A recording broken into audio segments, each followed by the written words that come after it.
5 നേരം മുടങ്ങാതെ നമസ്കരിക്കുന്ന ക്രിമിനലുകളെ ഇടിച്ച് പഞ്ചറാക്കുന്ന അലി ഇമ്രാൻ എന്ന ചുറുചുറുക്കുള്ള പോലീസ് ഓഫീസർ നടത്തുന്ന ഒരു കുറ്റാന്വേഷണ കഥയായിരുന്നു രചയിതാവ് എസ് എൻ സ്വാമി ഒരു CBI ഡയറക്ടറിന്റെ വൺലൈനായി ആദ്യം മമ്മൂട്ടിയോട് പറഞ്ഞത്. IV ശശി ദാമോദരൻ മമ്മൂട്ടി ടീമിന്റെ ആവനാഴി തീർത്ത ആരവം അപ്പോഴും മലയാള സിനിമയിൽ കെട്ടടങ്ങിയിട്ടില്ലായിരുന്നു. അതറിയാവുന്ന മമ്മൂട്ടി സ്വാമിയോട് പറഞ്ഞു, ആവനാഴി കഴിഞ്ഞതല്ലേ ഉള്ളൂ, ഇനി ഇപ്പോൾ തന്നെ ഒരു പോലീസുകാരൻ വേണ്ട, നമുക്കൊരു CBI സിനിമ ചെയ്യാം. മമ്മൂട്ടി CBI എന്ന് പറഞ്ഞപ്പോൾ എസ് എൻ സ്വാമിക്ക് പ്രത്യേകിച്ചൊന്നും തോന്നിയില്ല.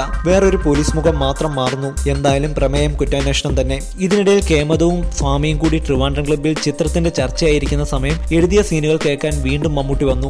സ്വാമി എഴുതിയത് അത്രയും വായിച്ചു. പക്ഷെ മമ്മൂട്ടിക്ക് അലി ഇമ്രാൻ എന്ന പേര് ഇഷ്ടമായില്ല. മമ്മൂട്ടി പറഞ്ഞു, ഒരു CBI ഓഫീസർക്ക് ഇണങ്ങുന്ന നല്ല പേരും സംസ്കാരവും ഒക്കെയാണ് വേണ്ടത്. ആക്രമണശൈലിയൊന്നും വേണ്ട, ബുദ്ധിയാണ് ആയുധമാക്കേണ്ടത്. ആ മുസ്ലിം പേരും വേണ്ട, നമുക്കൊരു സ്വാമി മതി. ഇത് കേട്ടതും എസ് എൻ സ്വാമി അന്തം വിട്ടു. സ്വാമി എന്നത് ഒരു തണുപ്പൻ പേരല്ലേ എന്ന് തിരിച്ച് മമ്മൂട്ടിയോട് ചോദിച്ചപ്പോൾ മമ്മൂട്ടി ദേഷ്യപ്പെട്ടുകൊണ്ട് സ്വാമിയോട് പറഞ്ഞു, താൻ ഈ രീതിയിൽ അങ്ങോട്ട് എഴുതി നോക്ക്, താൻ മനസ്സ് വെച്ചാൽ നടക്കും. ഒടുവിൽ സ്വാമി മമ്മൂട്ടിക്ക് വഴങ്ങി. അങ്ങനെ കണ്ടെത്തിയ പേരായിരുന്നു സേതുരാമയ്യർ. എന്നാൽ അലി ഇമ്രാൻ എന്ന പേരിനെ ഉപേക്ഷിക്കാൻ എസ് എൻ സ്വാമിക്ക് കഴിഞ്ഞില്ല. അദ്ദേഹം അടുത്ത ചിത്രമായ മൂന്നാം മുറയിൽ മോഹൻലാലിന്റെ കഥാപാത്രത്തിന് ഈ പേര് നൽകി.